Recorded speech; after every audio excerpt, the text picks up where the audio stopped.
आप सभी ने दोस्ती की कई सारी कहानियाँ पढ़ी होंगी, लेकिन आपने ऐसी कहानी आज से पहले कभी नहीं पढ़ी होगी। यह कहानी सीधे आपके दिल को छू लेगी। इस कहानी को पढ़ने के बाद आपको अपने पुराने दोस्तों की याद ज़रूर आएगी। एक दिन एक लड़का अचानक से अपने दोस्त के घर गया।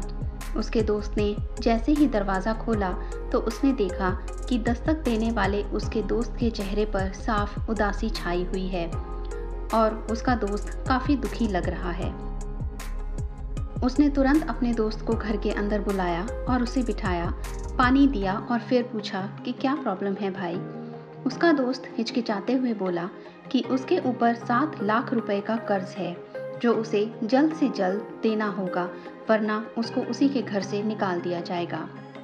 उसके दोस्त ने उससे कहा, अगर हो सके तो तुम मुझे वह पैसे दे दो, मैं तुम्हें थोड़े थोड़े करके लौटा दूंगा। दोस्त ने अपने दुखी दोस्त को आश्वासन देते हुए कहा कि डरो मत, मैं अभी तुम्हारे लिए कुछ करता हूँ। उसने अपनी बीवी को दूसरे रूम में बुलाया और उसे कहा कि उसके पास जितना भी कीमती सामान है वो उसे दे दे। पत्नी ने अपने सारे कीमती जेवरात उसे दे दिए और उसने भी अपने इकट्ठे किए हुए सारे पैसे उसमें जोड़े। फिर भी कुछ पैसे कम पड़े तो उसने अपने रिश्तेदारों से उधार लेकर अपने दोस्त को 7 लाख जुटाकर दे दिए। पैसे मिलने के बाद दोस्त, जो कि दुखी होकर अपने दोस्त से मदद मांगने आया था, वो अब खुशी के साथ वहां से लौटा। लेकिन जिस दोस्त ने उसकी मदद की थी वो उसके जाने के बाद फूट फूट कर रोने लगा। उसे ऐसा रोता हुआ देखकर उसकी पत्नी ने उसे चुप करने की बहुत कोशिश की, पर वो फिर भी बहुत ज़ोर ज़ोर से रोता ही रहा। उसकी पत्नी ने फिर उसके रोने की वजह जानने का प्रयत्न किया।